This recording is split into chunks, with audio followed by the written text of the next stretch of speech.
రాష్ట్రంలో కార్పొరేటర్ దగ్గర నుంచి కౌన్సిలర్ దగ్గర నుంచి ముఖ్యమంత్రి దాకా ఇదే విధానం. ప్రజలు కలవడానికి అనుమతి కావాలి, నువ్వు అడిగి వచ్చినవా, నువ్వు చెప్పొచ్చినవా, అరే ఇదే నువ్వు 24 గంటలు ప్రజలకు అందుబాటులో ఉంటామనే కదా నువ్వు ప్రజాప్రతినిధిగా ఎన్నికైంది. ప్రజలతోటి ఓట్లు తీసుకొని ప్రజలతోటి ప్రజల దగ్గరకు వచ్చి అనేక వాగ్దానాలు చేసింది. రామారావు గారు ఎట్లా చూడాలి దీన్ని? నిజంగా అనుమతి అవసరమా? ఒక ఎమ్మెల్యేని కలవడానికి, లేకపోతే ఒక ముఖ్యమంత్రిని కలవడానికి, లేకపోతే ఒక మంత్రిని కలవడానికి, కార్పొరేటర్ని కలవడానికి ముందుగా పర్మిషన్ తీసుకొని వాళ్ళు రమ్మంటేనే పోవాల్సిన అవసరం ఉందా?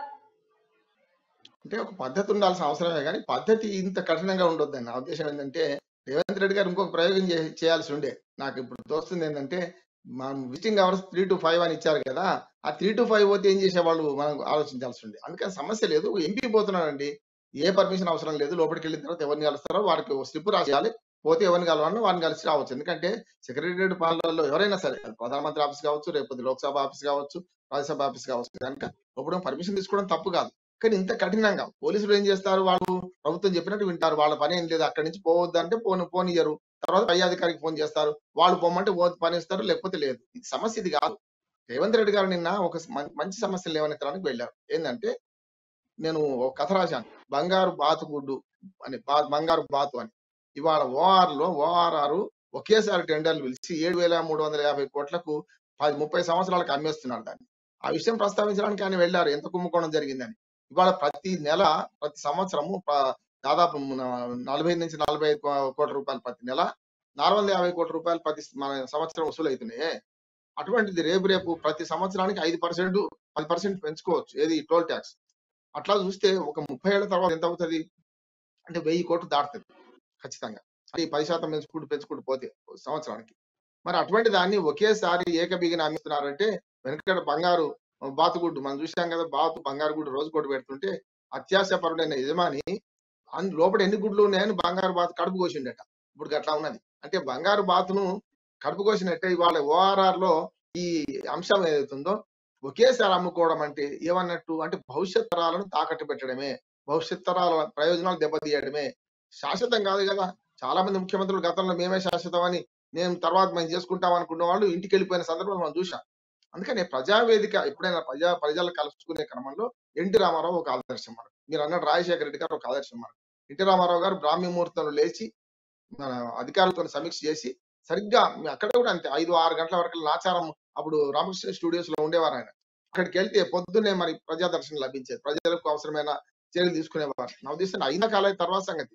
పనులు అయినా కాకుండా మన ఇంటి వాళ్ళని వస్తే మనము భోజనం చేసినావా బిడ్డ అని అడిగితే భోజనం పెట్టినంత బరాబరి చేసినామని అడగడమే అంతే. మా ముఖ్యమంత్రి గారి దగ్గరికి వెళ్ళాం, వినతి పత్రం ఇచ్చి వచ్చినాం, అయినా కాకుండా సరే రసీదు వచ్చింది పోయి చేస్తున్నామని. రాజశేఖర రెడ్డి గారు ఇంకో మరో సాంప్రదాయం పాటించేవారు. ఎవరైతే సామాన్య ప్రజలను కలవడానికి ఒక లైన్ ఉండేది, తర్వాత ప్రతినిధి బృందం, ఉదాహరణ కృష్ణమూర్తి గారు ఉన్నారు, ఒక ప్రతినిధి బృందంగా వెళ్ళారు. వెళితే నేను ఒక 4 సార్లు పోయినా. ఈ ముఖ్యమంత్రి వచ్చిన తర్వాత 2 సార్లు, ఆ 2 సార్లు కూడా వేరే పనుల మీద, అంటే నేను నా పని మీద కాదు. సెక్రటేరియట్ లో వాళ్ళ ప్రగతి భవన్ లో మనకు టీఎస్పీఆర్డి వాళ్ళు సర్పంచ్ల ట్రైనింగ్ కు నేను రిసోర్స్ పర్సన్ కనుక వాళ్ళకి ఆయన దిశానిర్దేశం చేస్తాడు లోపలికి ఎంటర్ అయినా. అంటే రాజశేఖర రెడ్డి గారి అట్లా కాదు. ఒక ప్రతినిధులను బృందం పోతే వారికి ఒక గది కేటాయించి అందులో కూర్చోమని వరుసగా అన్ని గదులు తిరుగుతూ రాజశేఖర రెడ్డి గారు వచ్చేవాడు. 4 సార్లు కలిసిన ఆయన ముఖ్యమంత్రిగా ఉన్న 5-6 ఏళ్లే ఉన్నాడు పాపం. ఆయన రెండోసారి ఎన్నికైన తర్వాత ఎక్కువ రోజులు బతకలేదు. కనుక అట్లా చూసుకుంటే ఇవాళ ప్రజాప్రతినిధిగా ఉన్న కేసీఆర్ గారు మనకు సెక్రటేరియట్ ను అందరికి అందుబాటులో తీసుకురావాలి. సెక్రటేరియట్ రాకుండా చేయండి అవసరమైతే. ఎందుకు? కింద పరిపాలన బాగుంటే వస్తుంది కదా. వాళ్ళ ఎమ్మెల్యేలకు వాళ్ళ ఎంపీలకే దిక్కు లేకపోయినాక మరి మనలాంటి సామాన్యుల పరిస్థితి ఏంటిది? అందుకని స్పష్టంగా చెప్తున్నాను, జనహిత పాలన చేయాలంటే పారదర్శకత, జవాబుదారితనంతో పాలన ఉండాలి. ఎప్పుడు భయం ఉంటుందని, పాపం ఉంటే భయం ఉంటుంది. ప్రసారం మన గుప్పిట మూసి ఉంటే ఏముందో అని అన్న పడుతున్న గుప్పిట తెరవండి. ఇంతకుముందు కృష్ణమూర్తి గారు ఒక మంచి అంశాన్ని ప్రస్తావించారు. ఏంటంటే మనకు జీవోలను దాచిపెడుతున్నాడు 7 ఏళ్లుగా. అంటే సమాచార హక్కు కోసం కోరితే కూడా అది ఆ జీవో కనపడతలేదు. అలా వీళ్ళని కొడితేనేమో వీళ్ళు ఇవ్వరు. అంటే ఇప్పుడు ఎట్లుందంటే అమ్మ పెట్టదు అడుక్కొని ఇవ్వదు అన్నట్టు, వీళ్ళేమో జీవోలు పెడతలేరు. మరి అడుగుదామంటే సమాచార హక్కు కమిషన్ పోతే వాళ్ళ ఆ కమిషన్లు దిక్కు లేకుండా అయింది. అందుకని ఇవన్నీ కూడా ప్రస్తావించిన అంశాలు. పాలన పారదర్శకంగా లేకపోతే ఖచ్చితంగా రేపు దీనికి ప్రజలు జవాబు చెప్తారు. కేసీఆర్ గారి భాషలో చెప్పాలంటేనే కర్రు కాల్చి బాధలు పెడతారు. ఎంతో మంది నియంత్రణలు మట్టిలో కలిసిపోయిన సందర్భాలు చూసినాం గతంలో రాజులు, ఇప్పుడు దొరలు. పాటకు లోపలికి పోవాలంటే పర్మిషన్ కావాలి. ఇప్పుడు పాటకు బంద్ చేసి ఉన్నది. నేనేమంటున్నా, పాటకు నుంచి బయటకు వెళ్తున్నారు వీళ్ళందరూ. రేపు ఎన్నికలు వస్తున్నాయి. నిన్నగాక మొన్న సమీక్ష చేశారు కేసీఆర్ గారు. మీరు ప్రజల్లోకి వెళ్ళండి. ప్రజలు లేకపోతే ఎవరెవరు ఉంటలేరో, ఎవరెవరు ఉంటున్నారో తెలుస్తుంది నాకని చెప్పి. నేను ఒక విషయాన్ని ప్రస్తావిస్తా ప్రసాద్ గారు. మనకు మనస్తత్వ శాస్త్రంలో మనకు పొజిషన్ అని ఒక ఒక మాట ఉంటది. అంటే మనలోని బలహీనతలు ఎదుటి వారి మీద రుద్దడం. కేసీఆర్ గారు గాని, అవునవును. జగన్మోహన్ రెడ్డి గారు గాని అధికారంలో ఉన్న వాళ్ళు చాలా మంది ఏం చేస్తున్నారంటే, అరే మీ అందరి సంగతి తెలుసు, మీ జాతకాల మాది తెలుసు, మిమ్మల్ని మీరు అవినీతి పరులుగా ముద్ర వేస్తాం అంటే, వీడు అవినీతి పరుడు కనుక ఎదుటి వారి మీద ముద్ర వేస్తాం. అప్పుడు ఏమవుతుందంటే ఆటోమేటిక్ గా వాళ్ళ గఫలత్ పొంది మేమే తప్పు చేస్తున్నామేమో అనే ఫీలింగ్ కలుగుతుంది. అంటే ఆ మనస్తత్వ శాస్త్రం ఏముందంటే, మనలోని బలహీనతలు, మనలోని ఆందోళనలను ఎదుటి వారి మీద నెట్టి, ఎదుటి వారికి దాన్ని ఆపాదించడం వల్ల తాము సత్యతులం అనుకుంటారు. ఇది ఒక కేసీఆర్, జగన్మోహన్ రెడ్డి, మోడీతోనే కాలే, ఎవరితో అందరితో ఈ గుణం ఉంటదొకటి. ఒక ఉదాహరణ చెప్తాను నేను. ఎన్టీ రామారావు గారు ముఖ్యమంత్రిగా ఉన్నప్పుడు మనకు రామచంద్రరావు గారిని కూకట్పల్లి ఎమ్మెల్యే ఉండేవారు. మంత్రి కూడా ఆయన. అవును. ఆయన ఒక్క వేటుతో తీసేసిండు అవినీతి పరుడు అని చెప్పి. ఏదో చిన్న కేసులో. ఆనాటి నుంచి ఈనాడు దాకా మొన్న కేసీఆర్ గారు మన రాజయ్య గారిని బయటకు పంపించడం చూస్తే, ఈటల రాజేంద్ర గారిని బయటకు పంపించడం చూస్తే ఏంటంటే, వీళ్ళు చేసే పనులకు అడ్డం వచ్చిన వాళ్ళు పంపిస్తారు. వీళ్ళు చేసే పనులను బయటపడకుండా, అంటే చూసిన ఎంత మంచోడు ఆయన.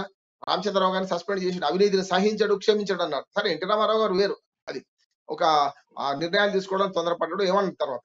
తర్వాత వచ్చిన ముఖ్యమంత్రులు అందరూ చూడండి, చాలా మంది ఏం చేస్తున్నారంటే, ఎవరైనా సరే ఎదుటి వారి మీద తమ బలహీనత రుద్ది ప్రజల్లో మంచి పేరు తెచ్చుకుందామని ప్రయత్నం చేస్తున్నారు. అవునా అవినీతి పరుడు, లేకపోతే రాజయ్య గారు ఇట్లా చేశారు అని చెప్పి వారిని నోరు మూయించడం, ఒక్కరి మీద వేటు వేసి. ఇప్పుడు నలుగురు తప్పు చేస్తున్నారు, పెద్దవాడిని కొట్టాడు ఎవడు, చిన్నవాడిని కొడతారు. మీరు చూడు తల్లిదండ్రులు కూడా ఏం చేస్తారంటే, పెద్ద కొడుకుని కొట్టరు, చిన్నవాడిని కొడతారు. చిన్నవాడిని కూడా పెద్దోడు బుద్ధికి వస్తారని చెప్పి. ఇక్కడ ఏమైతుందంటే వీళ్ళందరూ కూడా ఈ తమ బలహీనతలను కప్పుకోవడానికి మనస్తత్వ శాస్త్రంలో ఇది పెద్ద సబ్జెక్ట్ ఇది.